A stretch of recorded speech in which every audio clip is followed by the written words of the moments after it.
Bonsoir. Merci d'être là ce soir pour le deuxième volet de Switch, la nouvelle réalité. Dans le premier volet, les images portail, Emma, Alberto, Gabriel et Luna parviennent à fuir un monde au bord de l'apocalypse grâce à une technique nommée le Switch. Il et elle se sont façonnés chacun un monde idéal, mais la réalité dans laquelle nos personnages ont switché n'est pas celle à laquelle ils s'attendaient.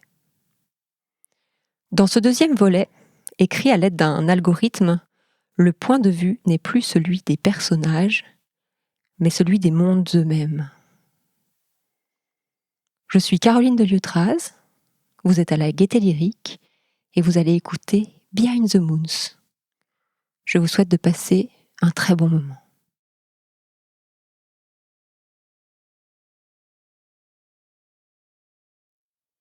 Tu es le monde d'Emma.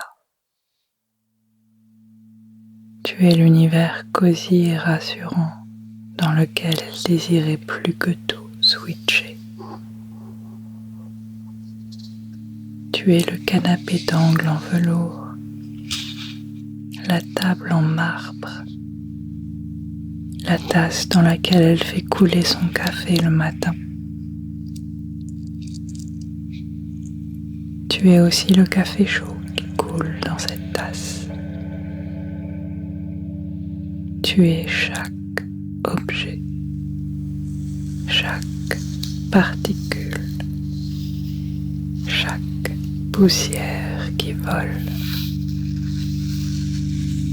Tu es l'eau qu'elle boit et l'air qu'elle respire. Tu parcours son corps, entrant par ses narines,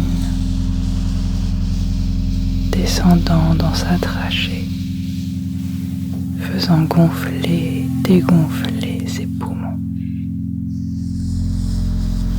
Tu t'es déployé à partir d'une image,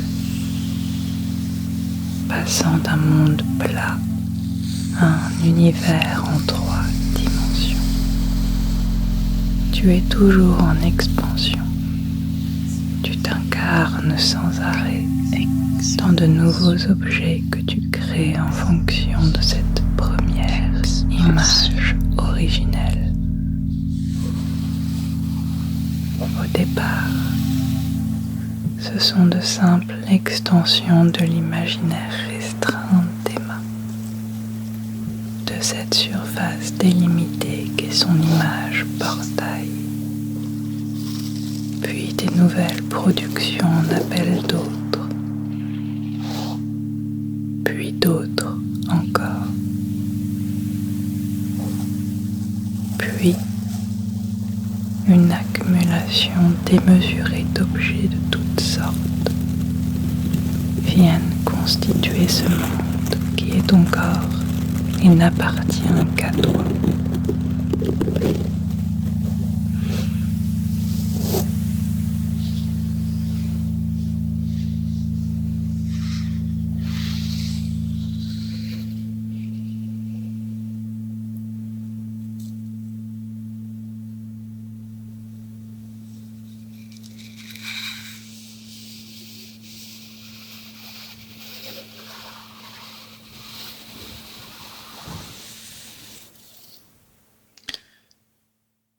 Peux-tu sentir tes membres se connecter à toutes les choses qui t'entourent,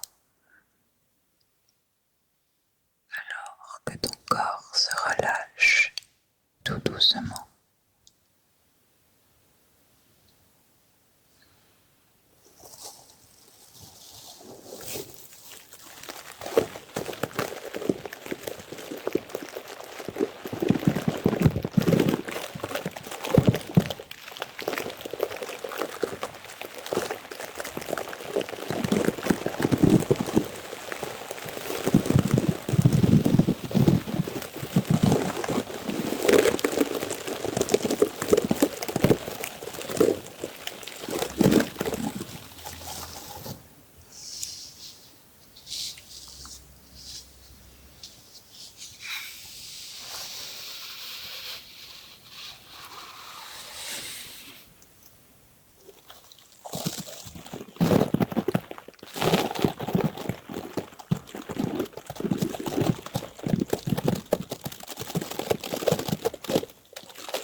Tu existes de manière éclatée.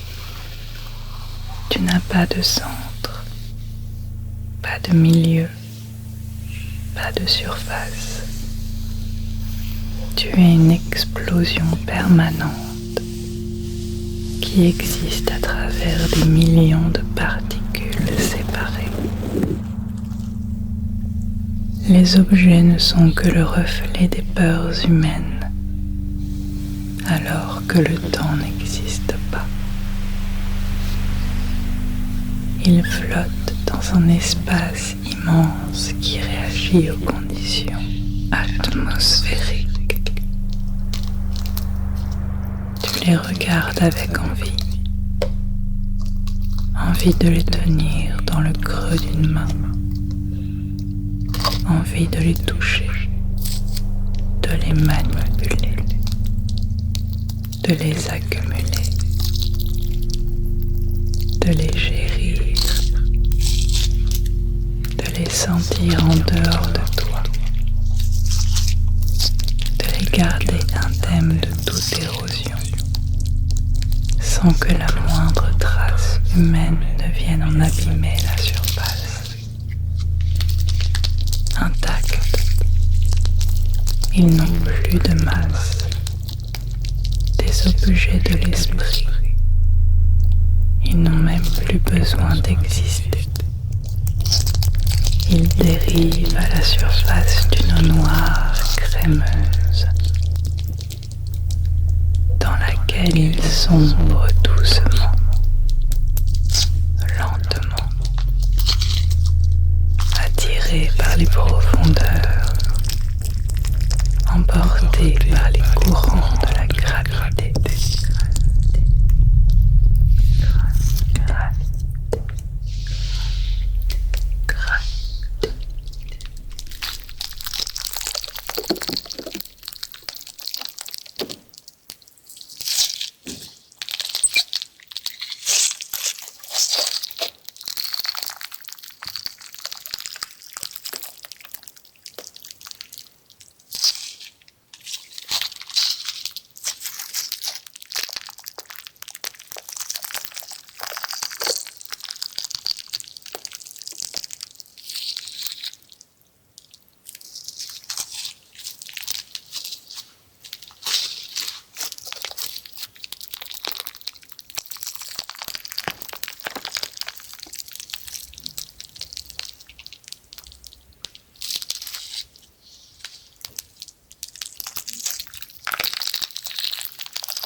Tu es le monde d'Alberto. Comme il l'a voulu, tu es une île perdue au milieu d'un océan. Tu es le ciel, la terre, les arbres et leurs racines. Tu es les milliards d'insectes de cette île. Tu es tout tous les animaux qu'Alberto a placés sur son image portail, et d'autres encore que tu vénères à chaque instant. Tu es un écosystème destiné à se préserver lui-même pour parer aux menaces qui pourraient venir mettre en péril ton équilibre riche et fragile. Tu mets en place une stratégie de défense implacable. Chacune de tes parties, même la plus infime,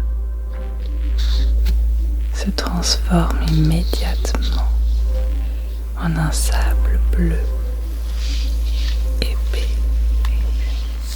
dès qu'elle rentre en contact avec un potentiel danger extérieur. Alberto ne le sait pas, mais il constitue une menace. À son approche, tu changes des feuilles, des branches, des pierres et même l'eau en sable qui glisse entre ses doigts. Pour éviter toute emprise, tu te dérobes et sacrifies tout ce qu'il touche. Tu deviens pour lui un château de sable sans consistance. Ton paysage verdoyant est maintenant jalonné de petits monticules de sable bleu, comme autant de traces du passage d'Alberto.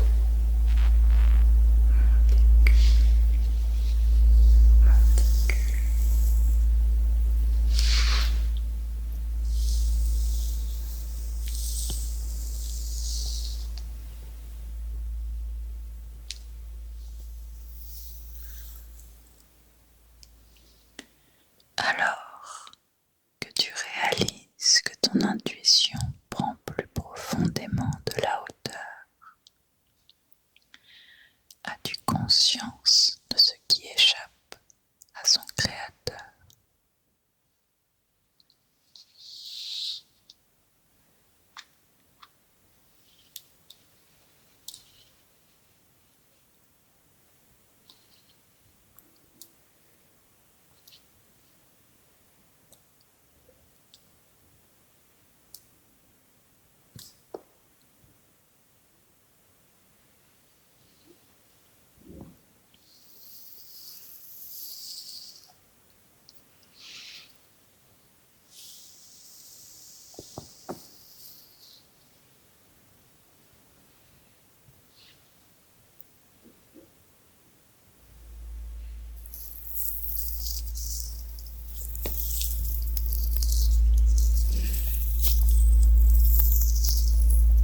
Tu fais simplement ce pourquoi tu as été conçu.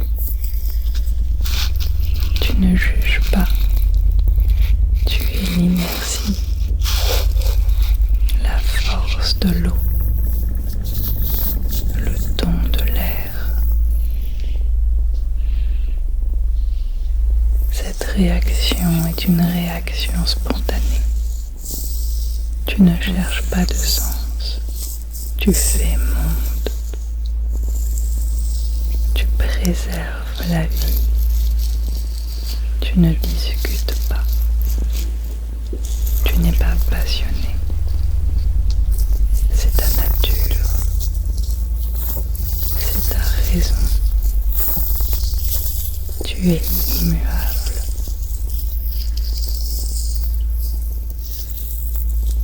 Tu ne te souviens pas non plus des temps à venir. Il y a autre chose qu'une réalité de courte durée. L'enfant regarde, pleure, fait sourire. Et à ce moment-là, il ne doute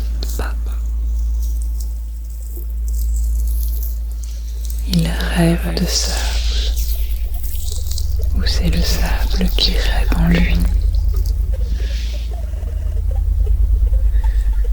Le mouvement qui gronde intensifie le tremblement des êtres, attirés irrésistiblement.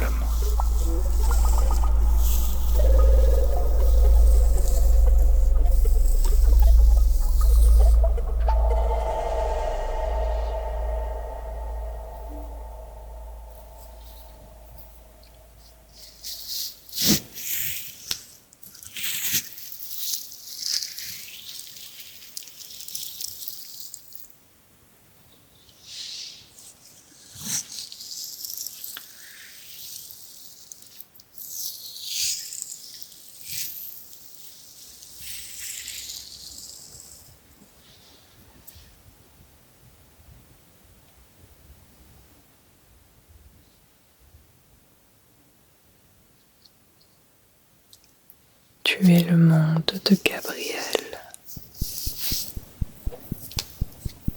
Tu es le parc d'attractions dans lequel Gabriel a switché.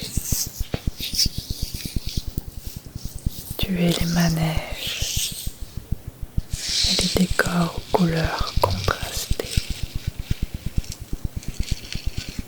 Mais tu es aussi bien plus que cela. Tu es l'être aimé que Gabriel voulait à tout prix retrouver en la plaçant sur son image portail. Tu es une image de femme devenue monde.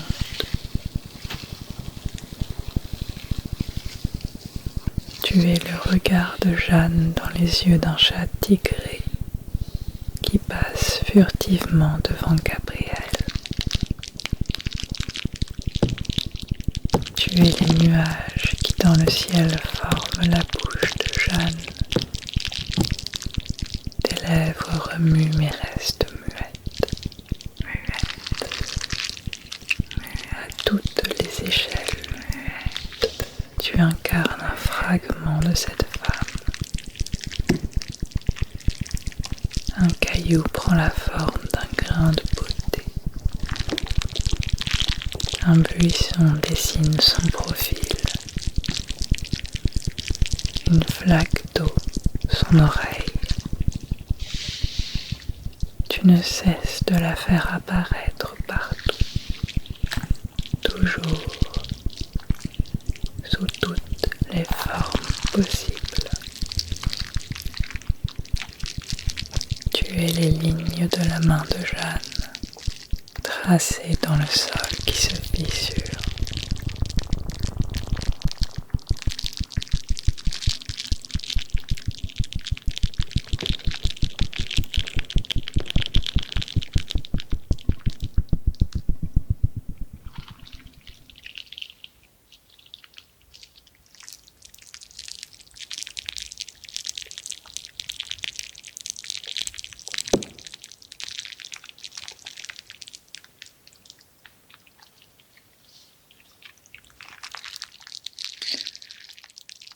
Insidieusement, la confusion qui se disperse en toi ne t'empêche-t-elle pas de sentir arriver le chaos?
Tu es le sentiment de rejet exacerbé de Jeanne.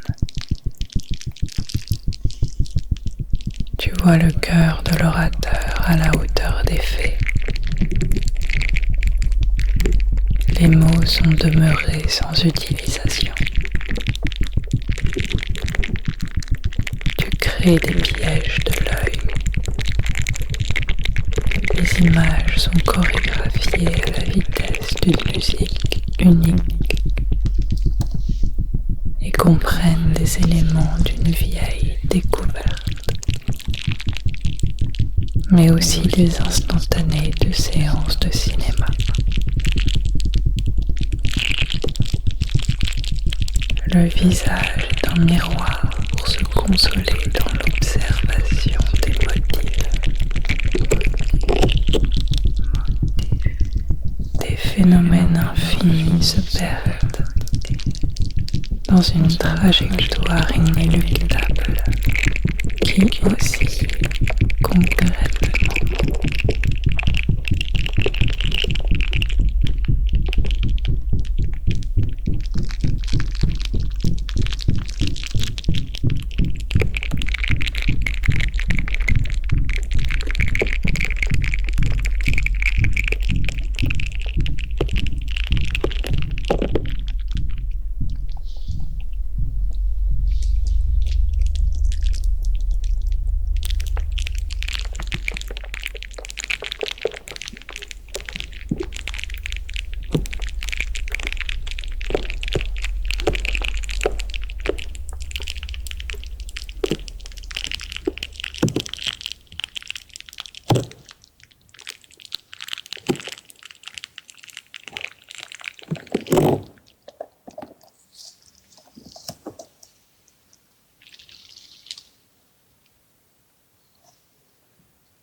Tu es le monde de Luna. Tu es grandiose et éclatant, comme l'immense statue de la déesse Athéna, ta première création, qui se dresse dans un ciel sans nuages. Tu es intense, tes couleurs sont profondes, tes textures lisses et brillantes. Tu n'as pas de limite, pas de frontières. Tu t'étends à l'infini, au-delà des horizons. Tu crées des merveilles, des montagnes, des océans, des planètes.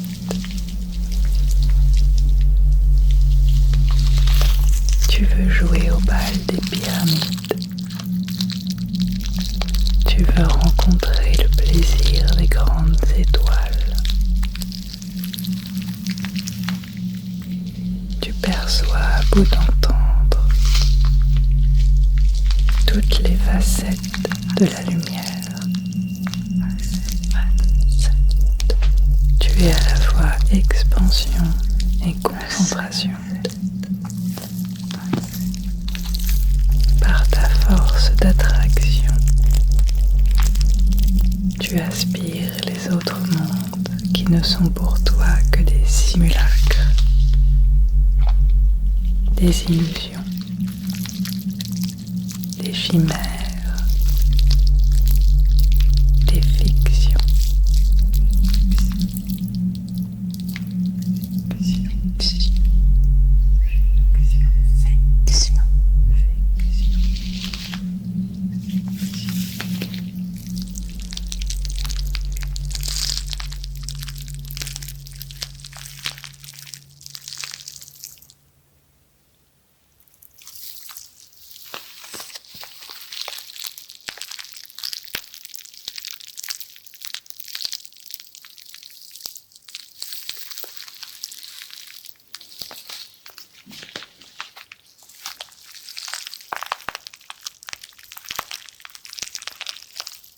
fur et à mesure que tu t'enfonces dans la matière, peux-tu percevoir les mondes se faire la guerre.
Dans le creux de ta substance, la fine lumière des sentiers sonores s'impatiente. Le cosmos se gonfle d'objets désirés, alors que les mécanismes en ébullition chutent à travers les portes imposantes de l'empreinte du jour. Les grains de bleu engourdis soufflent de ta conscience. Explosion.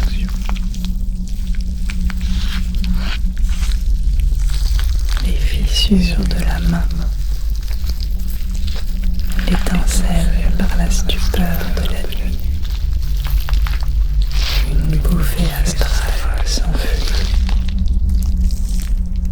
Glissement des traces d'un jeu sublime. Des aplats monumentaux. Le bleu en ébullition a des fins grains de lueur. Expansion. Monumentalité dispersée de la conscience. L'œil tourbillon. Évasion du ciel, creux des mécanismes.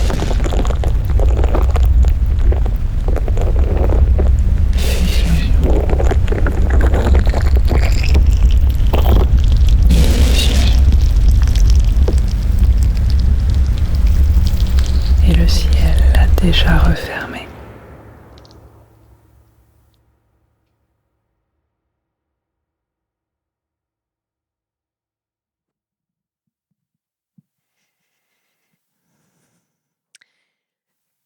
Nous espérons que vous avez passé un très bon moment. Vous pouvez vous réveiller tout doucement. Nos 4 mondes se sont entremêlés d'une façon qui n'est maintenant plus accessible à notre compréhension. Merci à Sarah Mage pour la musique, à Lorraine Cadeau pour ses conseils d'écriture. Merci infiniment aux équipes de la Gaieté Lyrique pour leur engagement et leur accompagnement, en particulier à Anna Tardivelle et Jean-Marc Carrel à la régie. Vous avez écouté Behind the Moons. Je suis Caroline de Liotraz. Vous êtes à la Gaieté Lyrique. Passez une très bonne fin de soirée.